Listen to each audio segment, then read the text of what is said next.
Hello, good morning. It's nice to see people that are awake at 8:45. Thanks for being here. My name is Joey Tack. I'm the chair of the 2023 CRS Agenda Committee. And welcome to Socially Acceptable, Understanding the Platforms of Today. Before we get started, I just want to remind you, today is when the CRS research presentation presented by New Voodoo is going to be happening. That's sponsored by Benstown, and that's at 10 a.m. in Legends D through G. Come hear about the largest CRS music test ever done. Then, don't miss Fred Jacobs' Fred Talk, The Future Ain't What It Used to Be, immediately following the research presentation. We've had some of the best entertainment so far this year at CRS 2023, and it continues today with the Big Machine Luncheon in the Broadway Performance Hall at noon. Please let us know how we're doing. On your CRS app, which you can search CRS 2023, on the bottom of each session page, you can rate the panel on the app immediately following the session. And you could win a 2024 CRS registration. And before the session starts and we introduce our panel, just a reminder to please have your phones on silent. And with that, we're going to get started with Socially Acceptable, Understanding the Platforms of Today. Please welcome your moderator, Nicole Mahalik.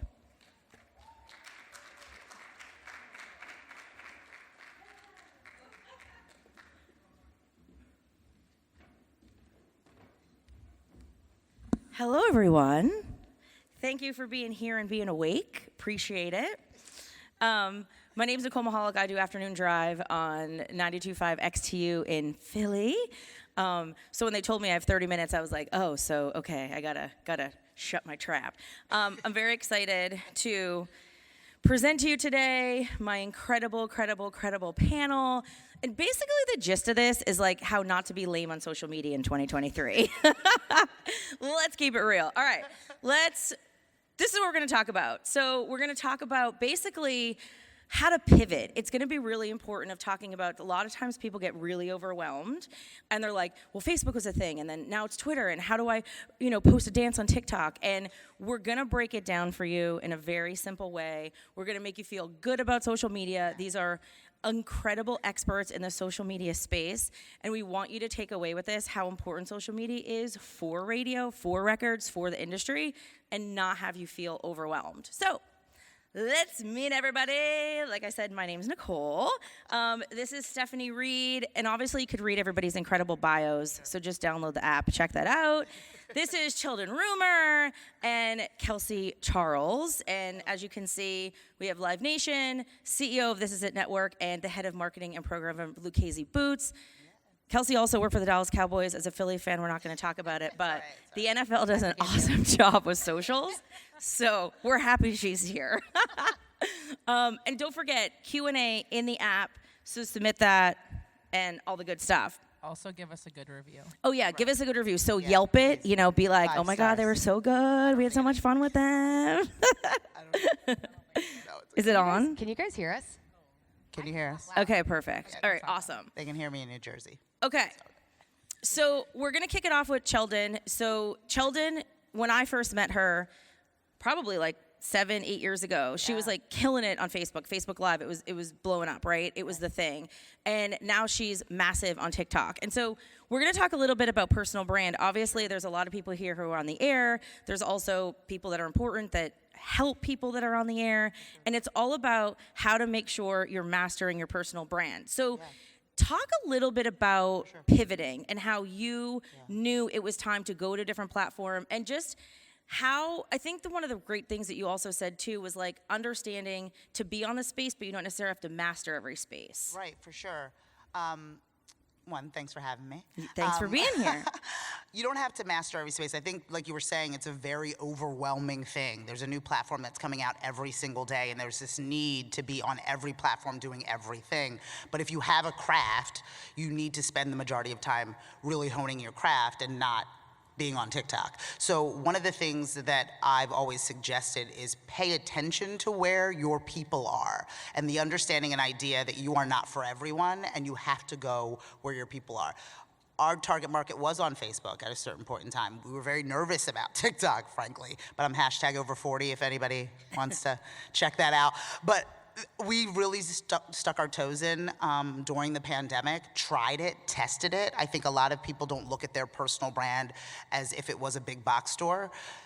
every big box store has a campaign, and your personal brand should equally have a campaign. Try something, see if it works. Change it, tweak it. So, if you don't get as much followers, fans, and likes right away, that doesn't mean it isn't working. It just means you just have to look at that campaign. So just really being patient with yourself is important. Yeah, and I think you said something really great too about Twitter. You're like, Twitter isn't where I was, or Yeah. that's not where our people are. Yeah. So like, go find where your people are. Go find where your people are. You don't have to be on everything, but whatever it is that you are on, you should do to the best of your ability. So all we have to do is, we don't have to go viral, we just have to simply be found, right? And what you find online about you should be consistent with what you want. So you don't have to be on every single platform in order to be successful.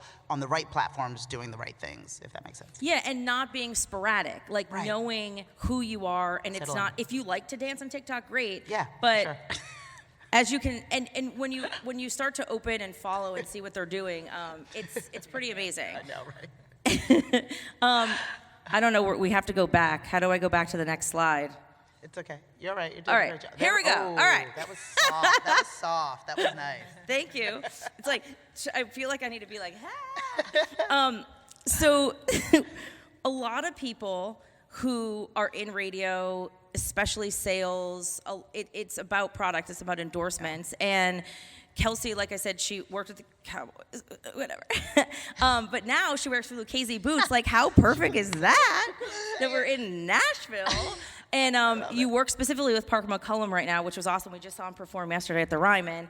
So for people who want to expand their brand in the product space on social media, talk a little bit about the trend, the story, and how people can go do that without just posting an ad of something that they're trying to promote. Sure. First of all, Eagles for never. I'll let that slide. I still love you. But when you're talking about ultimately me as Lucchese, I think it's really important to just start with your why.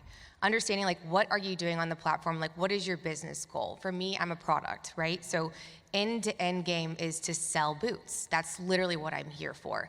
But if you look at the psychology of humans and how they behave on social media, it's less of what I want from them and more of what they want from me and what value I can provide. So I really think that's going to be paramount in anything that you do, understanding how am I showing up and what am I doing to provide value to the people that I'm ultimately trying to have purchase boots. Social media is a top of funnel marketing tactic if you really want to get tactical here for a minute. It's shifting preference, right? And so whenever you are at the point of the sales cycle where you say, hey, I'm in the market for a new car or a new pair of boots. I want to have done something cool that has shown up on your feed, shown up in the places that you live and work and play, that keeps me top of mind is the aspirational cool brand that when you do open up your wallet, I'm the brand that you go to hand the credit card over to.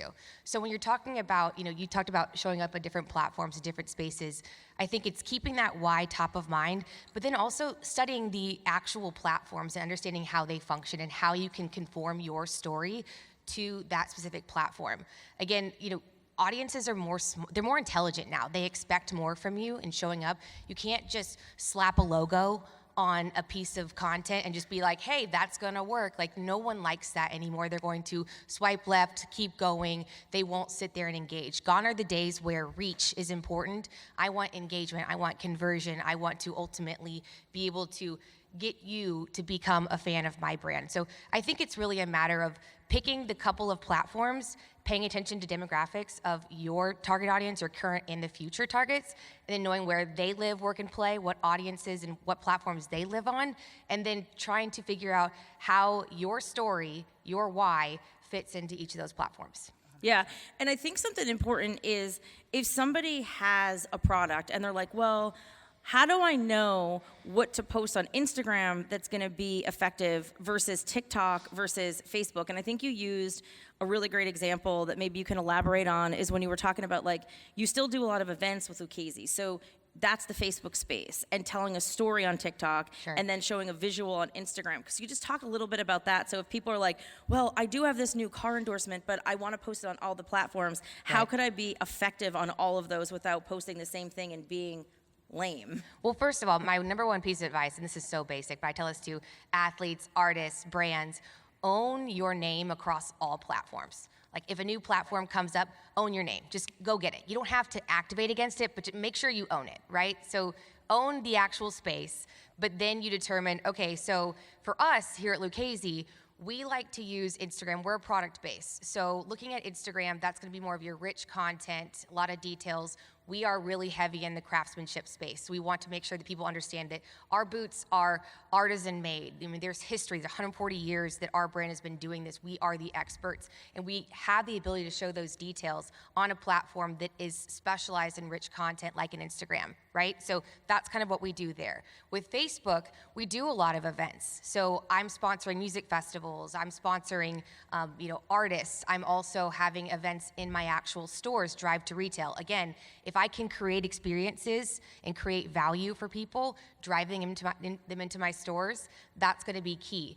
But Facebook is cool because it is a little bit more of a long form space, and you can do a little bit more storytelling there. But also, as Nicole mentioned, you can have events that people can RSVP for, which, if you want to break it down tactically, it helps me plan and budget and understand how many people to expect when I have these events.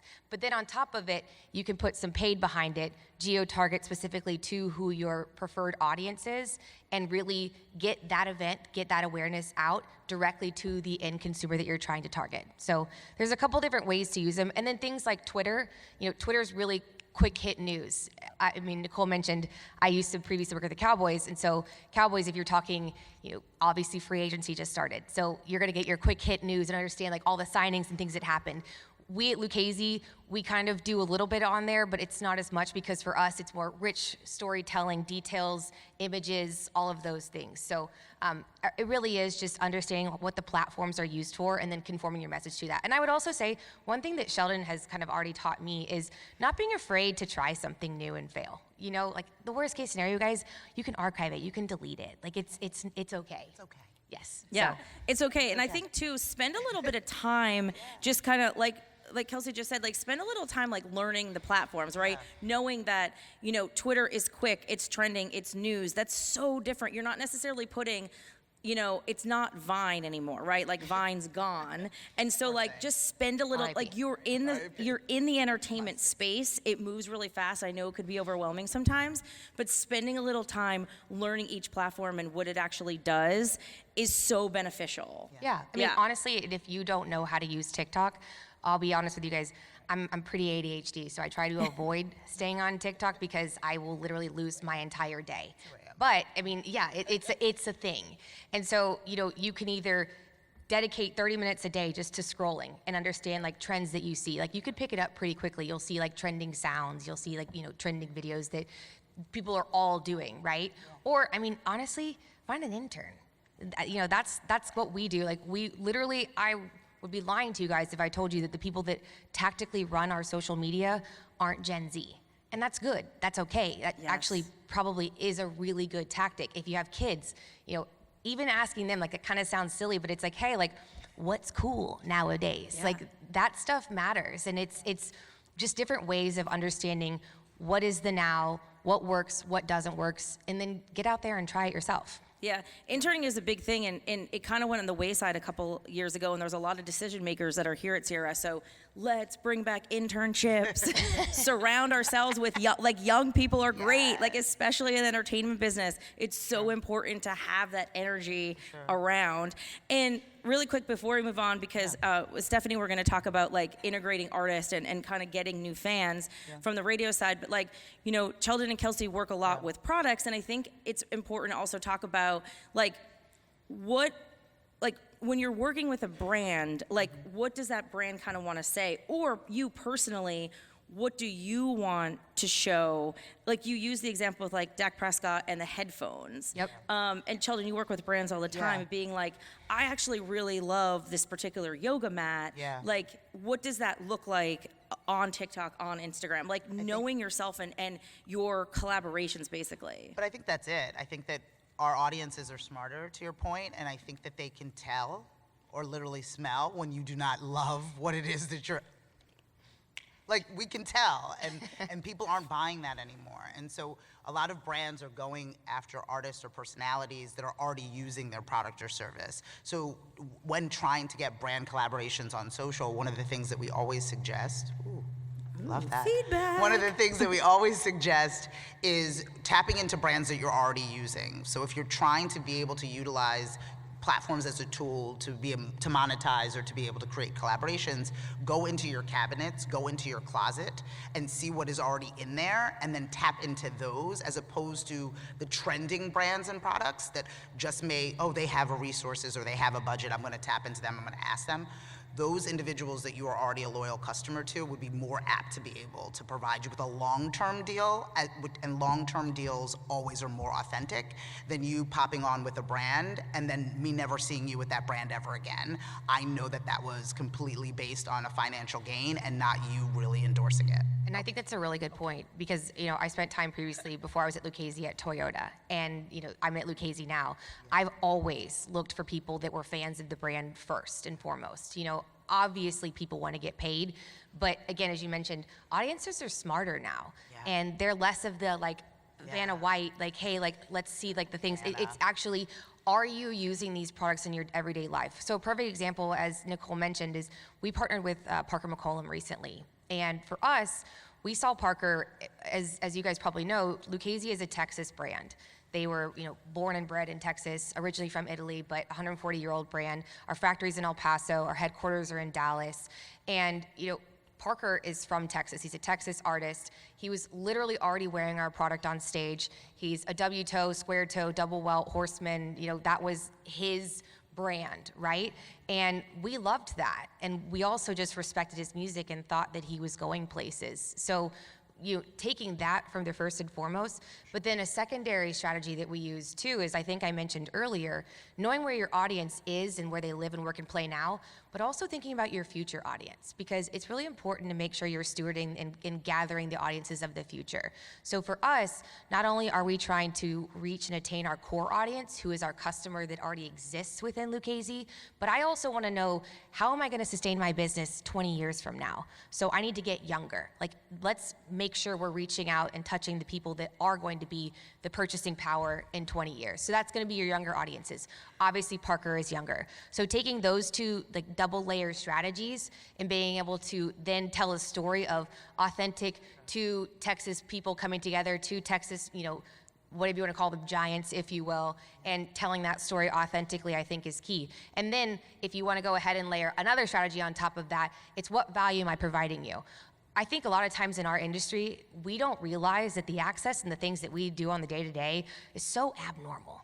Literally, having artists come into your, to your office space and sit down with you like this, that doesn't happen to literally most people in this world.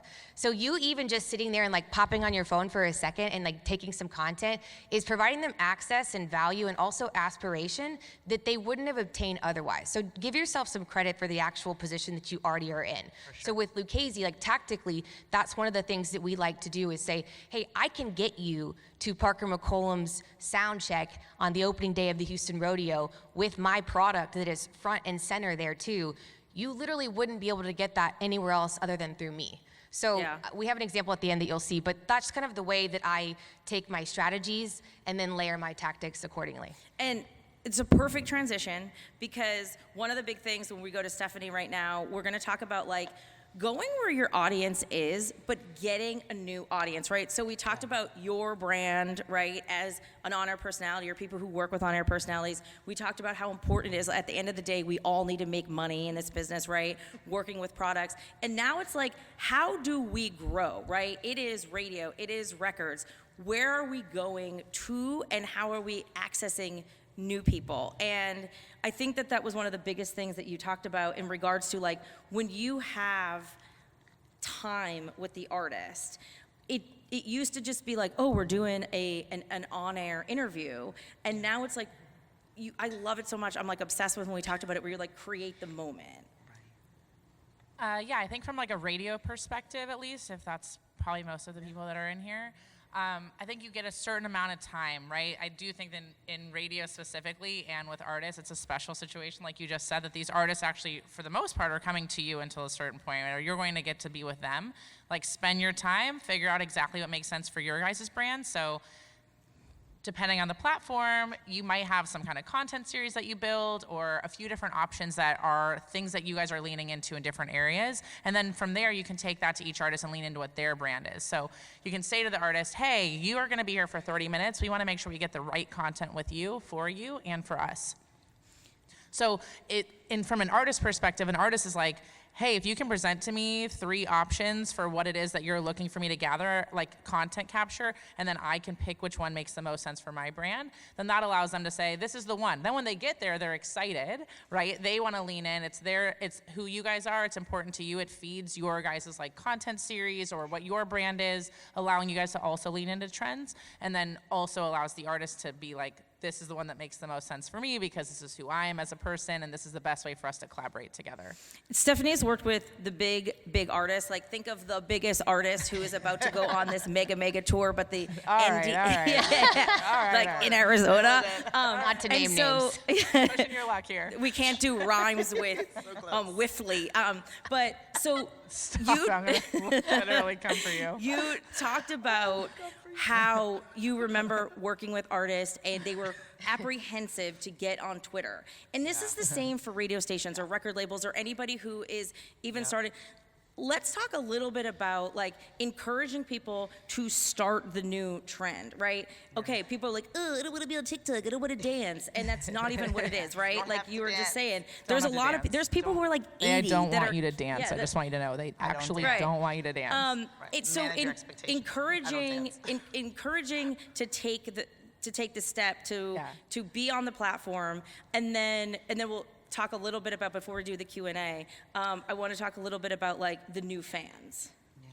I'm just gonna talk because I know we don't have a lot of time, and I have like we practiced enough, so I think I can get to where we need to go for you guys. So, I think. Okay, a couple just like main points on my end from like at least from an artist perspective, and I think across the board this works with anyone and is in line with what you said and like also a little bit different, but I really am a firm believer they have to be where your fans are and your fans aren't. Especially from an artist perspective, like there's not really a way to like continue to grow a fan base and reach broader audiences if you're not in other places, right? So you can't say that like Snap is dead because there's 390 million plus daily active users that are teenagers, right? On And they just Snapchat, by the way, Snapchat. yeah, sorry, Snap. For those of you who are like, what's Snap? But that's like teenagers are using that to message each other and they're sending each other content. It doesn't go viral in the same way that it does on TikTok, right? So you have to like, and Twitter is one thing, and you have an audience that's on Facebook, and maybe it's an older demo, and maybe like me, I'm on Instagram, right? Doesn't mean that you have to kind of be a little bit of everywhere. And from an artist perspective, obviously, like if it's really impossible and you can only get one piece of content, then it's still probably better to just kind of go everywhere, right? Than it is to not. If you're a brand or you're a radio station, you have the ability to like get something that's a little bit different or a longer form piece of content or a cut down that's short and quick for TikTok, or you have other ways to engage. You have to kind of go everywhere to grow and expand. Everywhere, everything, all at once. Yes, and like, yeah, you have to say to the artist also, I mean, like we were talking about an example from like 2009 where I was like, please be on Twitter. And then one of the girls quit the band on Twitter and I was like, please be off Twitter. But anyways, just know that it can come back to hurt you. I'm just kidding. What was the other talking point I was Go about about new fans, and I think the perfect example we talked about was like what's going on, what happened with like Neon Moon and Brooks and Dunn last summer, right? Like a 16-year-old wasn't really listening to Brooks and Dunn, but then all of a sudden everybody's doing Neon Moon. Exactly. And as like a radio station, now all of a sudden Brooks and Dunn's back on tour, and now you have a meet and greet, and now you have backstage interviews with them, and now all of a sudden a 16, 17, 21-year-old who maybe not is listening to terrestrial radio, because let's be honest, that's real. Now all of a sudden they want to meet Brooks and Dunn, and you have the access, and you can create the moment. Like you could be like, oh, we're a rock station, and like this is our older demo, and we don't need to be in this area. But the reality is that like, I mean, Fleetwood Mac, like Brooks and Dunn, there's these big moments that are happening, and you're like, I don't know what to do with these 20-year-olds. For me, I learned about, like, Billy Joel is my all-time favorite artist, and I learned about him from having vinyl records in my closet as a kid, right? But, like, the internet didn't exist the way that it does now, and I can't imagine if I found a song on the internet and then I was like, who even is this artist? And now I don't even know where to find this kind of music in theory, right? Like, because what am I doing? I'm going to stream only that artist. How do you guys make it that, like, there's a way for you to be discovered as a station, as a brand, whatever that might be, because somebody ends up liking one song. Now they become a Brooks and Dunn fan or a Fleetwood Mac fan, and then they can go to your station and find additional music that they might be interested in, and they have the reason to go to the show locally or tune in. You can bring them backstage, you can do all those things, but it is going and saying, like, we maybe weren't there, but how do we go and we lean into what the trends are? We at least participate in the conversation. You don't have to go viral every time. You just have to literally be there for people to find you. Right. So it all kind of goes, I think, together. But yes, I think, like, Yeah. that's the end. Did I say it all? Yeah, I think it's so. perfect.